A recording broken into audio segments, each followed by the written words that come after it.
ഇടൊരു ദുർഭരണത്തിനെതിരെയും മുസ്ലിം നേതാക്കന്മാര് കള്ളക്കേസിൽ കുടുക്കി മുസ്ലിം നേതാക്കന്മാരെ ഇല്ലാതാക്കലോടുകൂടി മുസ്ലിം ലീഗിന്റെ പടനായകന്മാരെ ഇല്ലാതാക്കലോടുകൂടി ഈ കേരളത്തിന്റെ മണ്ണിൽ മുസ്ലിം ജനതയെ തന്നെ ഇല്ലാതാക്കാൻ ശ്രമിക്കുന്ന ഗൂഢതന്ത്രങ്ങൾക്കെതിരെയുമാണ് മുസ്ലിം ലീഗ് ഇവിടെ പദയാത്ര സംഘടിപ്പിച്ചത്. കേരളത്തിന്റെ എല്ലാ മുക്കുമൂലകളിലും ഈ പദയാത്ര വലിയൊരു താക്കീതായിക്കൊണ്ടാണ് നടന്നുകൊണ്ടിരിക്കുന്നത്.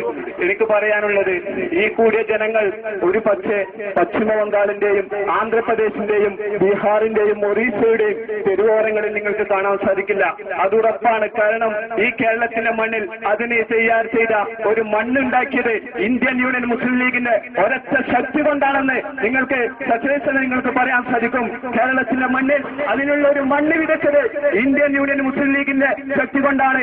ഞാൻ ചോദിക്കട്ടെ, ബംഗാളിന്റെ തെരുവോരങ്ങളിലേക്ക് 30 വർഷക്കാലം ബംഗാൾ ഭരിച്ച ബുദ്ധദേവ് ഭട്ടാചാര്യരോട് ചോദിക്കട്ടെ, അവിടെ മുസ്ലിങ്ങൾക്ക് എന്ത് പ്രാധാന്യം, എന്ത് നല്ലതാണ് അവിടെ നിങ്ങൾ ഭരിച്ചത്?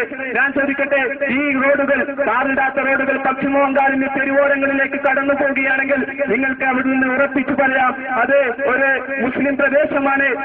അതുപോലെ തന്നെ ഇലക്ട്രിക് ബോർഡില്ലാത്ത ഒരു പ്രദേശം കടന്നു പോവുകയാണെങ്കിൽ നിങ്ങൾക്ക് പറയാം അത് മുസ്ലിം പ്രദേശമാണ്. പക്ഷേ കേരളത്തിന്റെ മണ്ണിൽ അത് നിങ്ങൾക്ക് കാണാൻ സാധിക്കുകയില്ല. അതിന്റെയൊക്കെ തെളിവ് ഇന്ത്യൻ യൂണിയൻ മുസ്ലിം ലീഗ് കേരളത്തിന്റെ മണ്ണിൽ കേരളത്തിന്റെ മണ്ണിന്റെ മക്കൾ മുസ്ലിങ്ങൾ ഇന്ത്യൻ യൂണിയൻ മുസ്ലിം ലീഗിൽ അടിയുറച്ചതെന്ന ഒരു തെളിവ് മാത്രമാണ്. അതുകൊണ്ട് പറയാനുള്ളത്, വരും തെരഞ്ഞെടുപ്പ് കാലങ്ങളിൽ ഇന്ത്യൻ യൂണിയൻ മുസ്ലിം ലീഗിന്റെയും UDF നേതാക്കളെയും വൻ വിജയമാക്കിക്കൊണ്ട് നിങ്ങളെല്ലാവരും സജീവമായി ഇറങ്ങണമെന്ന് മാത്രം പറഞ്ഞുകൊണ്ട് ഈ യോഗത്തിന് എല്ലാവിധ പട്ടം പഞ്ചായത്ത് MSF കമ്മിറ്റിയുടെയും മണ്ഡലം കമ്മിറ്റിയുടെയും എല്ലാവിധ ഭാവങ്ങളും. അസ്സലാമു അലൈക്കും.